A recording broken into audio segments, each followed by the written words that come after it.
我们先来准备1斤粘米粉，用中小火炒熟。好多人经常会问我，粘米粉是不是糯米粉呀？其实不一样的，粘米粉呢，它是大米磨的粉，它2种粉的口感是完全不一样的。注意全程不要用太大的火，中小火就好，要不然一下子炒糊了。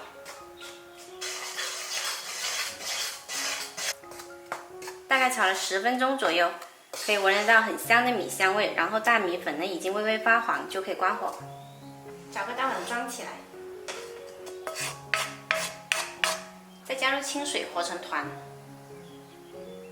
水不要一下子加太多，宁可硬也不要稀了。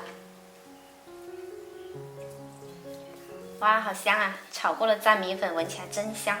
我大概放了350克水。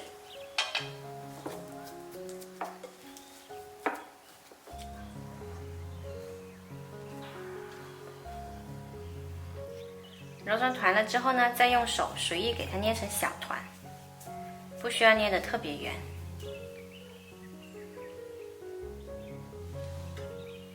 听这里的长辈说，以前比较穷的时候呢，特别饿，没什么肉吃，就会做这个粘米板吃。这个板呢，它又顶饱耐饿，做完了还特别香。它有个很好听的名字，叫2熟板。再来剁一些姜蓉。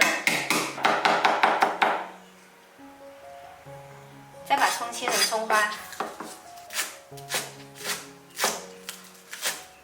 然后来起锅热油，把姜放进来爆香，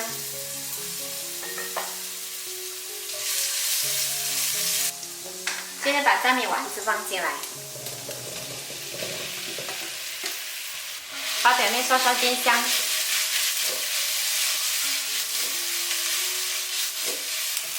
煎成这样子就可以加入开水，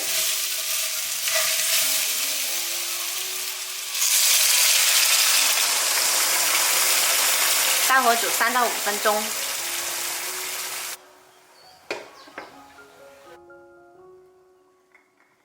煮熟了之后就可以来调味。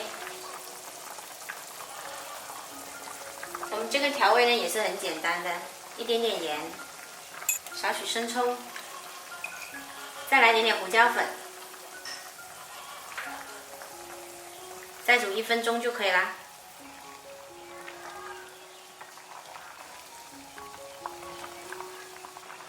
最后撒上一把葱花就可以开吃啦。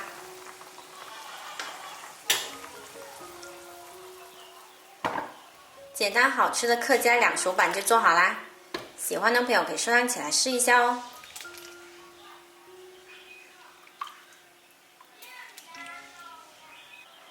我是小坏，喜欢我的视频记得关注我哦。